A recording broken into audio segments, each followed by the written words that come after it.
ನಮಸ್ಕಾರ. ನಮ್ಮ ಸಂಧ್ಯಾ ಮೇಡಮ್ ಅವ್ರಿಗೆ ನಾನು ಕಾಲ್ ಮಾಡಿದೆ, ನನ್ನ ಮಕ್ಕಳು ಇದು ಮಾಡಿ ಅಂತ.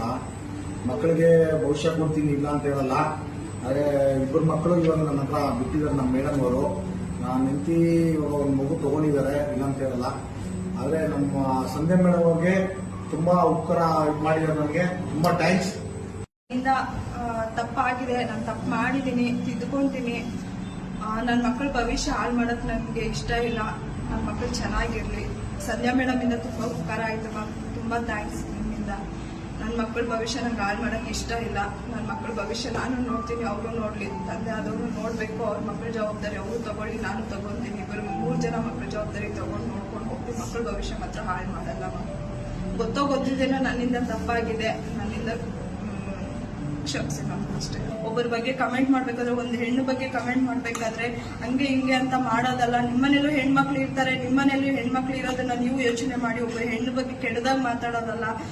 ಬಟ್ ಒಳಗಡೆ ಏನಿದೆ ಅನ್ನೋದು ನಮಗ್ ಮಾತ್ರ ಗೊತ್ತಿರುತ್ತೆ, ಅದು ನಿಮಗ್ ಗೊತ್ತಿರಲ್ಲ. ಗೊತ್ತಿದ್ದೇನೋ ನನ್ನ ಕಡೆಯಿಂದ ತಪ್ಪಾಗಿದೆ ಬಟ್ ನನ್ನ ಮಕ್ಕಳ ಭವಿಷ್ಯ ಹಾಳು ಮಾಡಲ್ಲ. ನನ್ನ ಮಕ್ಕಳನ್ನ ಚೆನ್ನಾಗಿ ನೋಡ್ಕೊಂಡು ಹೋಗ್ತೀನಿ, ನನ್ನ ಮಕ್ಕಳನ್ನ ಚೆನ್ನಾಗಿ ಓದಿಸ್ತೀನಿ. ಕೆಟ್ಟ ಕಮೆಂಟ್ ನನಗೂ ಬರುತ್ತೆ, ಎಲ್ಲಾರ್ಗೂ ಬರುತ್ತೆ. ನಾನೊಂದ್ ಹೇಳೋದು, ತಪ್ಪು ಮಾಡಿದ್ಯಾ, ಅದು ತಪ್ಪಾಗಿದೆ ಆಯ್ತಾ. ಕೆಟ್ಟ ಕಮೆಂಟ್ಸ್ ಮಾಡೋರ್ನೆಲ್ಲ ನಾವು ಬೈಯೋದಕ್ಕೂ ಆಗಲ್ಲ. ಯಾಕಂದ್ರೆ ನಿನ್ ಫೋಟೋಸ್ ಹಂಗ್ ವೈರಲ್ ಆಯ್ತು, ನೀನ್ ಮೊಬೈಲ್ ಅಲ್ಲಿ ಫೋಟೋ ಇಟ್ಕೊಂಡಿದ್ದು, ನೀನ್ ಮಾಡಿದ್ದು ತಪ್ಪಲ್ವಲ್ಲ. ಕೆಟ್ಟ ಕಮೆಂಟ್ ಮಾಡಿದರೆ ನೀನ್ ಒಳ್ಳೆಯೊಳಾಗಿ ಬದಲಾಗು, ಖಂಡಿತ ಒಳ್ಳೆ ಕಮೆಂಟ್ಸ್ ಬಂದೇ ಬರುತ್ತೆ. ಜನರು ನಮ್ನ ತೆಗ್ಲೋದು ಅವ್ರೆ, ಒಗ್ಳೋದು ಅವ್ರೆ. ನಿನ್ ಬದಲಾವಣೆ ಏನಿರುತ್ತೆ ಆ ತರ ಜನ ಕಮೆಂಟ್ಸ್ ಆ ತರ ಆಗ್ತಾ ಇರ್ತಾರೆ. ಸಾಧ್ಯವಾದಷ್ಟು ಮಕ್ಕಳಿಗೋಸ್ಕರ ಅವ್ರಿಬ್ಬರನ್ನು ಒಂದು ಮಾಡುವಂತ ಪ್ರಯತ್ನ ಮಾಡ್ತೀನಿ. ಸದ್ಯಕ್ಕೆ ಮಕ್ಕಳು ಅವ್ರ ತಂದೆ ಜೊತೆ ಹೋಗ್ತಾ ಇದಾರೆ, ಹೆಣ್ಮಕ್ಳು ಲೀಲಾ ಜೊತೆ ಇರ್ತಾಳೆ.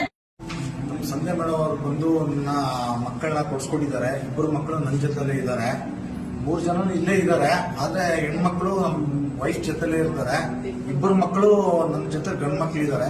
ಸ್ಕೂಲ್ ಏನೇ ಇದ್ದೀರೋ ನಾನು ಕಟ್ಕೊಂತೀನಿ, ಇಲ್ಲ ಅಂತ ಹೇಳಲ್ಲ. ಯಾವತ್ತೂ ನಾನೇ ಓದಿಸ್ತೀನಿ 3 ಜನನೂ. ನಮ್ಮ ಜವಾಬ್ದಾರಿ ನಂದೇ ಇರಲಿ. ನಮ್ಮ ಸಂಧ್ಯಾ ಮೇಡಮ್ ನಮ್ಗೆ ತುಂಬಾ ಉಪಕಾರ ಮಾಡಿದ್ದಾರೆ. ಇವತ್ತು ಇಲ್ಲಿ ಗಂಟ ಬಂದು ನನ್ನ ಮಕ್ಕಳನ್ನ ಕೇಳ್ತಾ ಇದ್ದೆ. ನಮ್ಮ ಸಂಧ್ಯಾ ಮೇಡಮ್ ಅವರು ನನ್ನ ಮಕ್ಕಳನ್ನ ಕೊಡ್ಸಿದ್ದಾರೆ. ದೇವರನೆಗೂ ನಮ್ಮ ಸಂಧ್ಯಾ ಮೇಡಮ್ ಎಲ್ಲೇ ಇರಲಿ, ಚೆನ್ನಾಗಿರ್ಬೇಕು ನಮ್ಮ ಸಂಧ್ಯಾ ಮೇಡಮ್. ಮಂಜು ಇನ್ಮೇಲೆ ಮಕ್ಕಳನ್ನ ನೋಡ್ಕೊಳ್ತಾರೆ, ಇಬ್ಬರು ಮಕ್ಕಳು. ಅವಳನ್ನು ಸಹ 3 ಜನ ಮಕ್ಕಳನ್ನ ನೋಡ್ಕೊಳ್ತಾರೆ. 3 ಜನಕ್ಕೂ ವಿದ್ಯಾಭ್ಯಾಸ ಕೊಡಿಸ್ತೀನಿ ಅಂತಾನು ಹೇಳಿದ್ದಾರೆ. ಮಕ್ಕಳು ಮಕ್ಕಳು ಮಕ್ಕಳು ಅಂತ ತುಂಬಾ ಪ್ರಾಣ ಇಟ್ಕೊಂಡಿದ್ದಾರೆ. ಮಂಜು ಮಾತ್ರ ಎಲ್ಲೋಗ್ಲಿ ನನ್ನ ಮಕ್ಕಳನ್ನ ಕೊಡಿಸ್ಬಿಡಿ, ನನ್ನ ಮಕ್ಕಳನ್ನ ಈಗ ಕೊಡಿಸುವಂತ ಕೆಲಸ ಮಾಡಿದೀನಿ. ಮಂಜು ಜವಾಬ್ದಾರಿ ಒಳ್ಳೆ ವಿದ್ಯಾಭ್ಯಾಸ ಕೊಟ್ಟು ಮಕ್ಕಳನ್ನ ಅವ್ರ ಕಾಲ ಮೇಲೆ ನಿಲ್ಲಿಸುವಂತ ಕೆಲಸ ಜವಾಬ್ದಾರಿ ಮಂಜು ತಗೊಳ್ಬೇಕು. ತಂದೆ ತಾಯಿ ಜಗಳಕ್ಕೆ ಮಕ್ಕಳು ಮಾತ್ರ ಬೀದಿ ಪಾಲಾಗುವಂತದ್ದು ಎಲ್ಲೂ ಆಗ್ಬಾರ್ದು.